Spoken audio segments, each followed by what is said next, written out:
Olá pessoal, bem-vindos ao podcast Sonho Bem-vindo. Eu sou Carolina Coves, médica ginecologista, especialista em reprodução humana e faço parte do time da Clínica Vida Bem-vinda. Esse podcast é produzido pela Arte Academy com o apoio da Vida Bem-vinda e tem o foco de trazer para você o que há de melhor e mais atualizado na ciência da reprodução humana, com a nossa experiência clínica do dia a dia. Acreditamos muito na força da boa informação e o nosso objetivo é ajudar quem precisa a atingir o sonho de ter um filho através de conteúdo de alta qualidade, reunidos por quem trabalha com infertilidade. Agora segue o nosso episódio de hoje.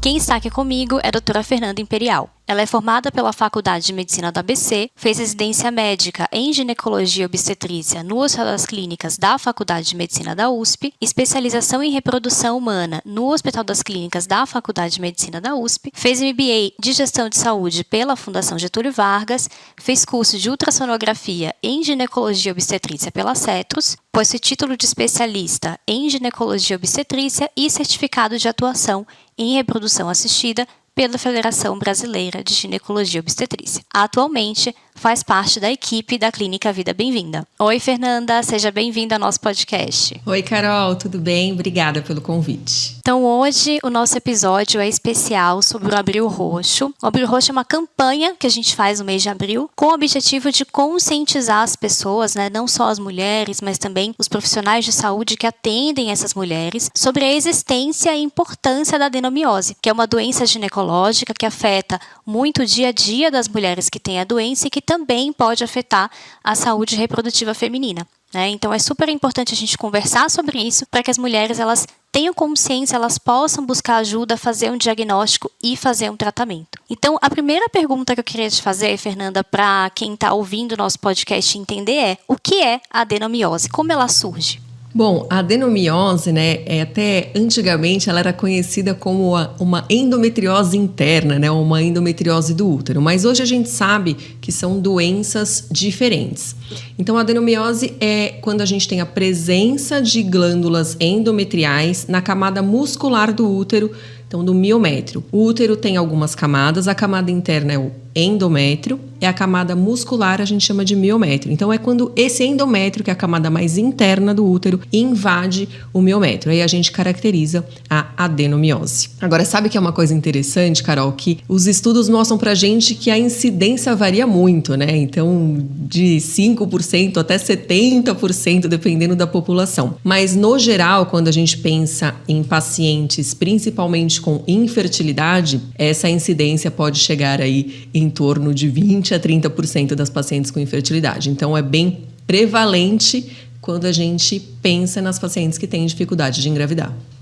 Sim, acaba que a prevalência é maior, A gente vê mais em pacientes com infertilidade. E na sua prática, você vê também esse número? Sim. Eu não sei se a gente faz mais diagnóstico, de adenomiose, porque acho que a gente já tem um olho clínico para isso, São pacientes que vêm e que já têm esse quadro de infertilidade e pela prática mesmo, pela vivência da gente fazer ultrassom, com frequência, ultrassom transvaginal e um olho mais cuidadoso para isso, acho que a gente acaba fazendo mais diagnóstico de adenomiose. Então, eu vejo uma prevalência bem alta mesmo das pacientes que vêm até a gente. Sim, é bastante comum mesmo. E as mulheres que têm adenomiose, então essa presença desse endométrio ali na parede muscular do útero, quais os sintomas que a adenomiose provoca, Como que a mulher ela consegue perceber que ela pode ter adenomiose?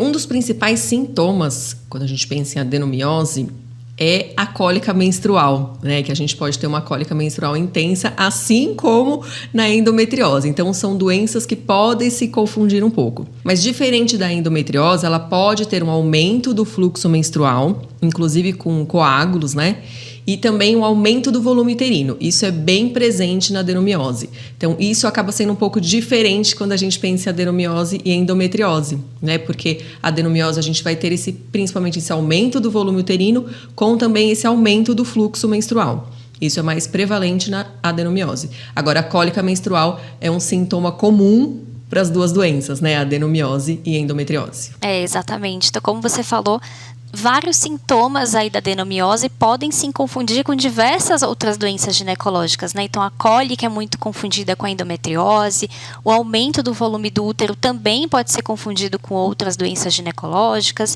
Então, eu queria que você falasse um pouquinho para a gente disso, né? Quais são as outras doenças que a gente precisa descartar para pensar em adenomiose, né? Como que a gente pode confundir com outras doenças e quais são as diferenças, né, entre elas? A principal doença que acaba se confundindo com a adenomiose é a endometriose, né?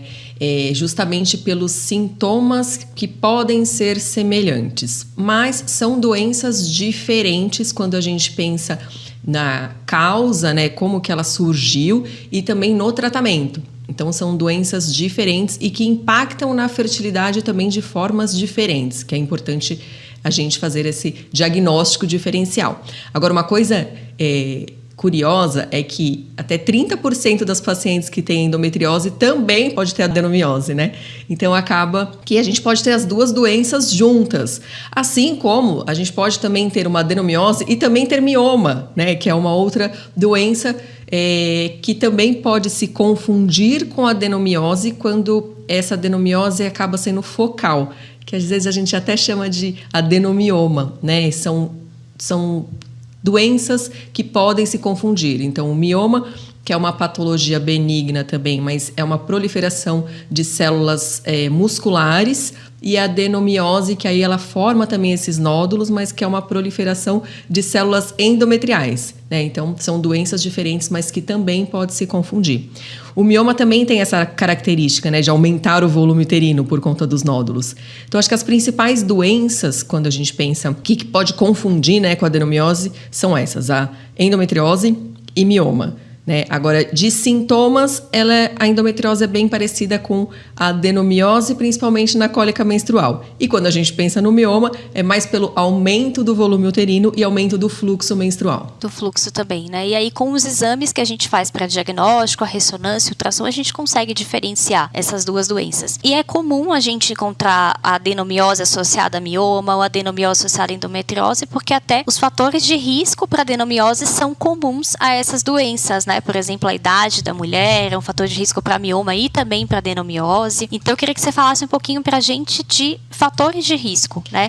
Existe fatores de risco para desenvolver a adenomiose e existe alguma forma de evitar esse risco? A adenomiose é uma doença que ela tem a influência principalmente do hormônio estrogênio, né? É uma doença que depende do estrogênio para que ela curse, para que ela dê esses sintomas. As pacientes que são mais velhas, né, principalmente ali a partir dos 35 anos, 40, é mais frequente que a gente encontre adenomiose. Agora, tem um grande problema que existem vários tipos, né, de adenomiose e vários tipos de paciente com adenomiose. Então, antes a gente achava que era isso, né? Mulheres mais velhas, que já tiveram parto, que já tem um volume uterino aumentado e que fez algum outro procedimento no útero, né, como uma cesárea ou como alguma cirurgia. Esses seriam os fatores de risco para desenvolver adenomiose. Mas hoje a gente vê também pacientes que não têm esses fatores, né, de risco, que não tiveram cesárea prévia ou que não tiveram nenhuma cirurgia e mesmo assim ainda tem essa presença da adenomiose, sugerindo que a gente tem outras causas aí, né, possíveis para desenvolver a adenomiose. Mas claro, a gente sabe que é uma doença que é estrogênio dependente, então, né, depende do estrógeno. E aí os principais fatores de risco também são relacionados a isso, né? Então a obesidade, por exemplo, é um fator de risco importante para o desenvolvimento da adenomiose, além da idade, né, que a gente já falou, e também esses outros fatores que cirurgia uterina prévia. Acho que são os principais fatores de risco. Tem mais algum, Ká? São esses os principais clássicos, né? Mas como você comentou, a gente tem visto cada vez mais, principalmente no contexto de pacientes com infertilidade, pacientes que nunca engravidaram, que nunca fizeram cirurgia e que vêm com adenomiose, né? Então sai daquela descrição clássica. E eu acho que a melhora nos métodos diagnósticos, então na resolução do ultrassom, a gente buscar mais esse diagnóstico, porque até um tempo atrás a gente falava muito em endometriose, a adenomiose ficava ali meio esquecida. Então acho que isso tem feito com que a gente consiga fazer mais diagnóstico em mulheres sem os fatores de risco clássicos, né? Sim. Porque a gente consegue hoje ver a adenomiose bem incipiente, bem no começo. Sim, eu tava até, quando eu fui rever, né, o roteiro aqui do podcast, eu tava até pensando, né, que antigamente, olha eu já denunciando minha idade, a gente fazia muito pesquisa de sangramento uterino anormal, né? Então, vamos pesquisar o porquê. E eu acho que naquela época que a gente não tinha tanto diagnóstico de adenomiose, a gente deve ter deixado passar muito, né, a adenomiose. Muitos, exatamente. E aí tratado até de forma inadequada, né, para as pacientes. Então, hoje até a gente pensando em sangramento uterino anormal, é uma doença que a gente tem que fazer esse diagnóstico diferencial. Justamente, exatamente, né? A gente tem esses fatores de risco, mas é isso que a gente falou. Tem pacientes que não terão esses fatores de risco, mas que podem ter adenomiose também. Eu acho que o foco no passado, até pela limitação do que nossos aparelhos de ultrassom conseguiam ver, era muito mioma, né? Então, tinham muitas mulheres com sangramento uterino anormal que provavelmente tinham uma adenomiose, mas que saíam com exame normal, né? Não tem nada alterado, é sangramento uterino normal sem causa aparente, né? E que provavelmente tinha uma adenomiose mesmo. E ainda falando um pouco sobre diagnóstico, quais são os exames que a gente usa para fazer diagnóstico de adenomiose? Bom, os exames principais hoje utilizados para a gente fazer esse diagnóstico de adenomiose é ressonância magnética, né? Então, ressonância magnética de pelve. E aí é importante que a gente não faça no período menstrual, né, porque aí a gente pode ter um diagnóstico errado. E ultrassom, né, ultrassom transvaginal com um bom profissional, né, que faça esse exame para poder fazer esse diagnóstico de adenomiose. Acho que são esses dois principais exames complementares que a gente utiliza para fazer o diagnóstico. São os principais. Então, um ultrassom transvaginal que a paciente faz de rotina, talvez ali com um profissional experiente que tem esse olhar para adenomiose, talvez consiga ver, né, algum sinal de adenomiose. Sim, e o ultrassom com preparo intestinal também acaba sendo bem útil, né, para a gente fazer esse diagnóstico de adenomiose e até investigar uma endometriose, caso os sintomas também sejam semelhantes. Então, é uma outra ferramenta, mas que acaba sendo um ultrassom também transvaginal, né. Em relação ao tratamento, então, como que a gente faz para tratar a adenomiose? Né? A gente falava muito antes de cirurgia, né? A cirurgia, ela tem espaço ainda da adenomiose, mas como que você vê hoje essa relação de tratamento cirúrgico e tratamento com medicação? Bom, isso é um assunto complexo, né? O que a gente precisa saber primeiro é se a paciente tem desejo reprodutivo ou não. Acho que essa é a principal diferenciação quando a gente pensa em tratamento. Pacientes que são mais velhas ali, já estão 45 anos, 50 anos, que já têm a sua prole constituída, o tratamento de escolha mesmo para adenomiose acaba sendo cirúrgico, né? Retirar o útero e aí resolve o problema. Mas para as pacientes que têm desejo reprodutivo, que acaba sendo o nosso público, né, Carol? Que vem ou por conta de infertilidade ou pacientes mais jovens, a gente quer fugir, né, da histerectomia, então de tirar o útero. E aí, por isso, outros tratamentos acabam sendo possíveis para essas pacientes. Se são pacientes que naquele momento não querem engravidar, a gente pode pensar num tratamento clínico, né? E aí, quais são os principais tratamentos clínicos? Anti-inflamatório, mesmo para controle de sintoma, né, para controle da dor. Progestagênio, né? Então a gente usa progesterona para poder bloquear o ciclo menstrual dessa mulher de forma contínua também e diminuir a dor, né? E os sintomas, como o aumento do fluxo menstrual.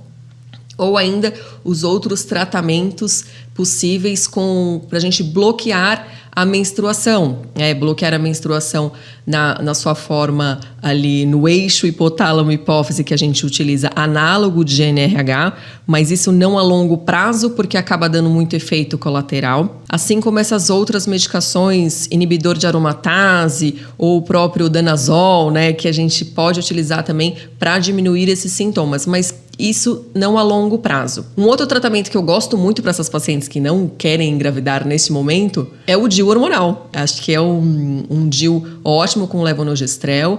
O nome comercial Mirena, né? A gente tem 2 apresentações hoje, que é o Mirena e o Kailina. Mas pensando em adenomiose, o melhor seria o Mirena, que vai fazer um bloqueio melhor, né? A liberação do levonorgestrel é maior. E aí acaba sendo um bom tratamento para essas pacientes com adenomiose. Então, a gente teria essa parte de DIU hormonal, progestagênio, anti-inflamatório para a gente controlar sintomas, ou essas medicações injetáveis, como o análogo de NRH, como o letrozol, né, inibidor de aromatase, ou ainda o danazol, que a gente praticamente não utiliza, né, na prática clínica, porque ele tem muito efeito colateral, mas que são tratamentos possíveis aí para adenomiose clínica, né? Ainda se a gente pensar em outras modalidades, existe embolização de artérias uterinas. Para as nossas pacientes, a gente acaba não indicando muito porque não tem muita evidência depois que isso pode prejudicar, né, a fertilidade lá na frente. A gente não sabe direito como que vai ficar. E também o HIFU, né? Então, a gente fazer um tratamento focal, que é uma coisa mais moderna, né? Então, um tratamento térmico é com ondas de ultrassom mesmo, que faz bem focal nessas lesões para tentar diminuir aí o tamanho do volume uterino e aí acaba sendo também um tratamento possível. Então, são algumas possibilidades, né? Que depende muito do momento da paciente, né? De querer engravidar, de não querer engravidar ou de já estar com a sua prole constituída. Se a gente for pensar em pacientes com infertilidade, acho que o padrão ouro, né, que a gente faz para essas pacientes que já tem, né? Às vezes tem outras causas associadas também, né, Carol, de outras causas de infertilidade que não só a adenomiose. Mas acaba sendo fertilização in vitro com congelamento embrionário, bloqueio com análogo de NRH, 2 a 3 meses e depois a transferência. Acho que isso é o que a maioria faz, né, em relação à adenomiose. Sim, eu acho que o importante, assim, é a gente saber que tem várias opções de tratamento, tem opção de tratamento para diversas fases da vida da mulher, né? Então, isso é importante que as mulheres, os profissionais saibam que não há necessidade de a mulher conviver com a adenomiose lá, com aquele fluxo aumentado, com aquela cólica todo mês, né? Já que existem várias possibilidades, né, de resolver esses sintomas e de trazer mais qualidade de vida. Sim. Isso é ótimo, né? Tanto para quem não quer mais engravidar, quanto para quem ainda quer engravidar, agora ou depois, né? Então é importante a gente saber disso. Ainda tem uma terceira linha, né, que eu até esqueci de comentar, que é o tratamento cirúrgico, né? Agora, o tratamento cirúrgico ele fica um pouco mais limitado para os adenomiomas. Então, são aqueles nódulos de adenomiose que aí fica mais fácil de tratar dessa forma.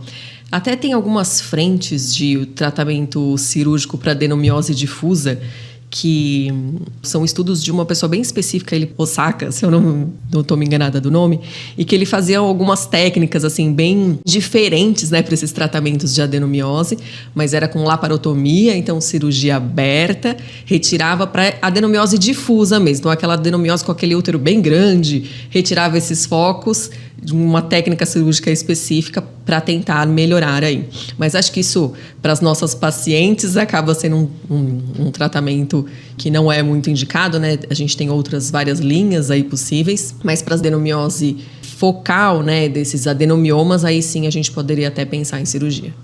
Ah, então sim, é um tratamento cirúrgico, mas que preserva o útero, né? Tira só ali aquela região com adenomiose. Mas no dia a dia, né, a gente vê que o mais frequente mesmo é ou a cirurgia completa, né, esterectomia, ou tratamento clínico mesmo. Ou tratamento clínico. Depende muito também do tipo de doença, né, da paciente. É bem isso que a gente falou, porque são esses dois principais, né, da gente ter a adenomiose difusa e a adenomiose focal. Então isso também vai nos direcionar aí para um tratamento ou outro. E mais uma vez, né, da gente pensar no desejo reprodutivo da paciente. Exatamente. Então, é muito parecido com a endometriose, né? A adenomiose não é uma doença só. Existem vários fatores ali. Então, para cada caso, a gente consegue personalizar ali um tratamento, né? Exatamente. E uma pergunta super interessante também para a gente discutir, e acredito que a dúvida de muita gente e a infertilidade, né? Tem relação com a adenomiose? A adenomiose pode dificultar a gestação? Pois é, a adenomiose pode dificultar a gestação. É uma doença prevalente nas pacientes inférteis, né? E aí, o mecanismo pelo qual a adenomiose pode levar à infertilidade tem vários possíveis, né? Um deles acaba sendo por conta da doença, da própria doença inflamatória, que pode causar aí uma dificuldade de engravidar por conta do aumento dos fatores inflamatórios ali no endométrio, aumento de citocinas inflamatórias.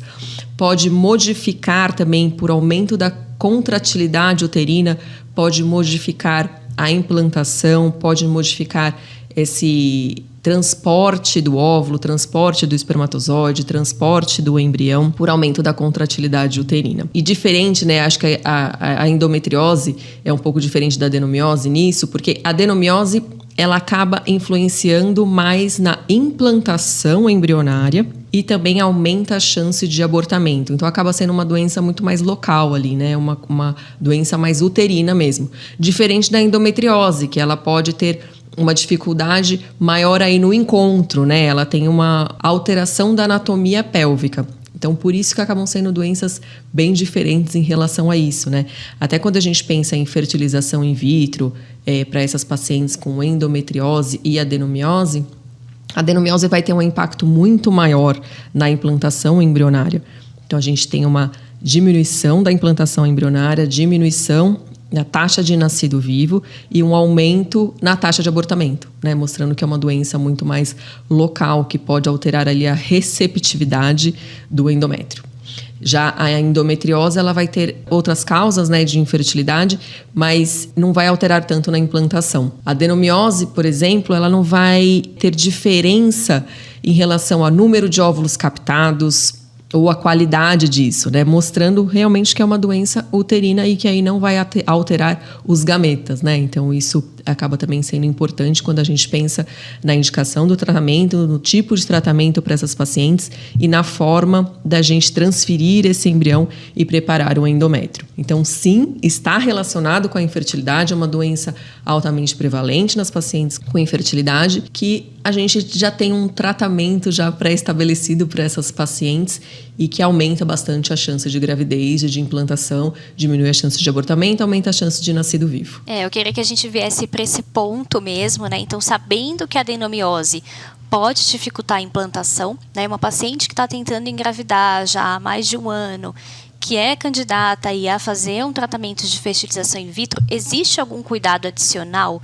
Existe alguma coisa que a gente consegue fazer para tentar melhorar a taxa de implantação caso essa paciente precise do tratamento? Você sabe que eu até dei uma pesquisada. Se a gente pensar friamente, né, na adenomiose, que também é uma doença inflamatória, acho que faz muito sentido a gente pensar no estilo de vida da paciente, né? Então, da gente diminuir atividade inflamatória. Acaba sendo bom para todo mundo, né? Bom para todas as doenças. Então, atividade física, dormir bem, alimentação saudável e controle do estresse.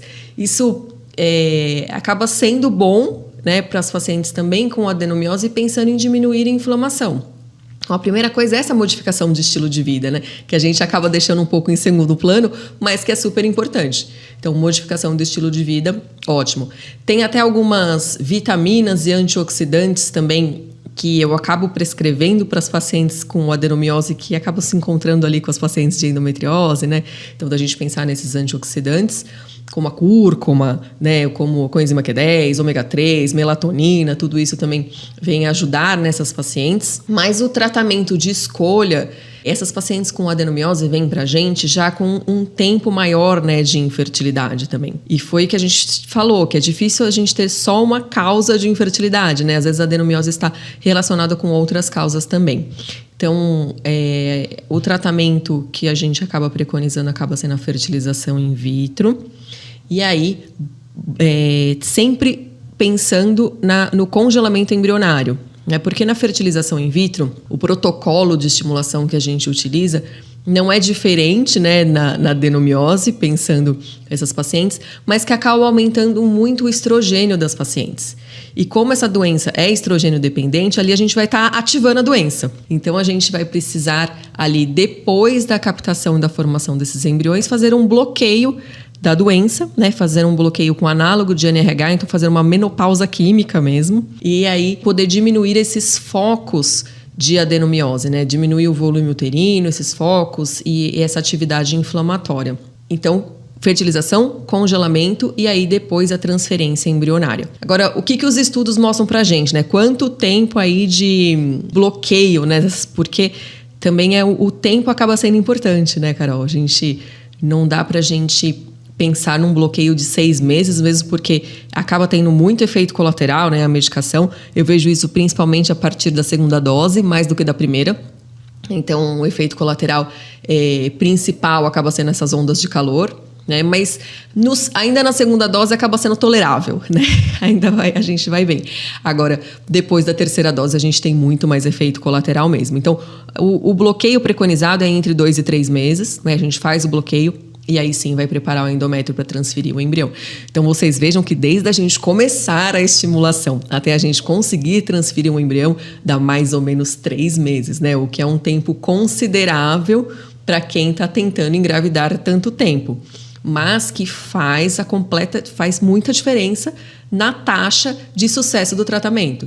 Então, quem tem adenomiose já tem que ter um pouco isso na cabeça, né? De que a gente não vai conseguir transferir assim tão rápido, mas que o tratamento, desde que feito de forma adequada, a gente tem boas chances aí de sucesso.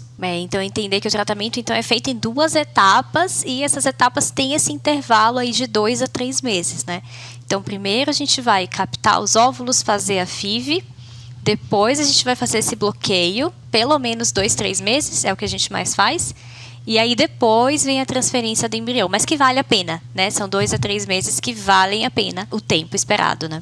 Sim, a gente aumenta consideravelmente ali, né, a chance de implantação, de diminuir a chance de abortamento e aumenta a taxa de nascido vivo. Quando a gente compara pacientes com e sem adenomiose, a gente pode até, se a gente não faz o bloqueio corretamente, pode diminuir pela metade a chance da paciente engravidar. Nossa, bastante coisa. Com 45%, né? Essa chance. Agora, o que mostra pra gente que é super importante, né? A gente tem que fazer esse bloqueio mesmo, por mais que demore um pouquinho, vale a pena. Vale a pena, exatamente. Mas que demore, tenha efeitos colaterais, vale a pena. Porque é o que a gente consegue intervir, né? Afinal de contas. Exatamente. No tratamento. E para quem ouve esse podcast agora, não tem adenomiose, mas está preocupada com a possibilidade de ter adenomiose. Será que tem como evitar a adenomiose? Tem alguma coisa que a gente consegue fazer no dia a dia que evita a adenomiose? Será? Difícil, né? A gente conseguir evitar, né, essas doenças. Mas acho que um fator de risco que é modificável acaba sendo o peso, né? Então, o sobrepeso ou a obesidade, porque a gente, né, nesses casos de sobrepeso e obesidade, a gente vai ter uma conversão maior ali no final de estrogênio e que isso vai colaborar com a piora da doença, né, ou o desenvolvimento da doença. Então, acho que se tem um fator de risco que a gente consegue controlar, acaba sendo o peso mesmo. E agora, o restante da gente diminuir os fatores inflamatórios também podem colaborar um pouco com os sintomas, mas acho que não com a progressão da doença propriamente dita. Agora, idade a gente também não consegue mexer, né, Carol? Então, exatamente. O principal fator que eu pensaria seria no peso. A gente fala até em estilo de vida, né, tentar controlar os sintomas ali, mas a gente não sabe se evita a doença propriamente dita, né? Então, claro que a gente recomenda estilo de vida saudável para todo mundo, porque é uma necessidade de todo mundo e só traz benefícios, mas talvez não evite a adenomiose em si, né? É isso, né? O estilo de vida saudável é benéfico para tudo. E a gente tem que modificar, né? Acho que se a gente está pensando em longevidade, em viver bem, em envelhecer bem, são os pilares importantes. A gente trabalha com fertilidade, né? Mas eu também penso ali na frente para as pacientes depois, né? Porque elas serão mães, elas vão ter que viver bem, vão ter que envelhecer bem para tá bem. Então, isso é primordial hoje, né? A gente pensar em dieta, pensar em estilo de vida. Ninguém vai fugir disso se quiser viver bem. Tem mais alguma coisa, Fernanda, que você gostaria de acrescentar? Mais algum ponto? Trazer essa conscientização para quem está ouvindo a gente, a importância de conhecer a adenomiose? A adenomiose é uma doença mais frequente do que a gente imagina. Para quem trabalha com isso, a gente vê que essa prevalência é alta mesmo nas pacientes. E que antigamente a gente pensava que eram só pacientes mais velhas e que já tinham engravidado, mas hoje a gente vê um espectro da doença muito variável, né, e que merece um olho melhor para isso, um olho clínico melhor para isso, para a gente tentar fazer o diagnóstico mais precocemente e aí o tratamento vai de acordo com a etapa de vida da paciente, porque ela acaba interferindo ali na qualidade de vida das pacientes. Então, tanto na cólica menstrual, como aumento do fluxo, como aumento do volume uterino, né, causando desconforto pélvico. Então, o diagnóstico acaba sendo essencial para a gente tentar melhorar a qualidade de vida dessas pacientes e aí procurar um profissional adequado, né, Carol?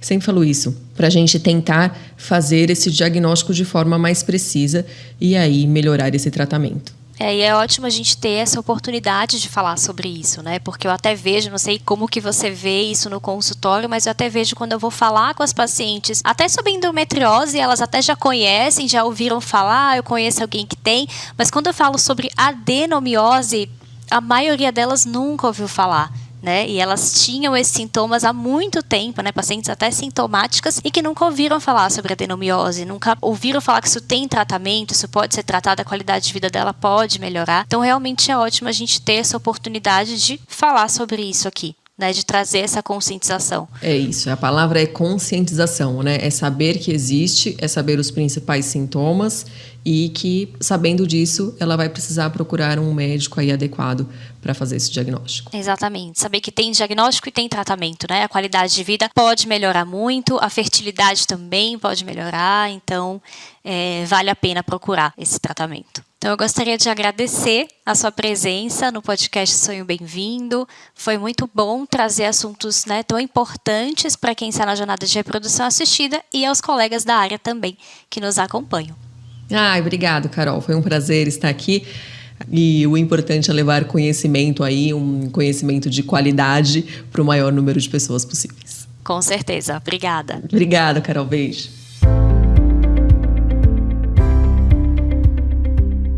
Obrigada por estar conosco nesse episódio do Sonho Bem-vindo. Além de poder escutar esse podcast nas principais plataformas de áudio, você também pode nos encontrar no Instagram, @arte.academy, com Y no final, e @vida bem-vinda. Se você gostou desse podcast, ficaremos muito felizes de ouvir sua opinião e os comentários de qualquer plataforma que você esteja usando. Importante dizer, esse podcast tem caráter meramente informativo e educacional. Não deve ser utilizado para realizar autodiagnóstico ou automedicação. O conteúdo não é feito para substituir a consulta com um profissional de saúde. Em caso de dúvidas, consulte seu médico. Somente ele está habilitado a praticar o ato médico conforme a recomendação do Conselho Federal de Medicina. Nenhuma relação médico-paciente é estabelecida aqui nesse canal e somos muito transparentes em relação aos conflitos de interesse e levamos isso a sério. Espero que tenham gostado e até a próxima!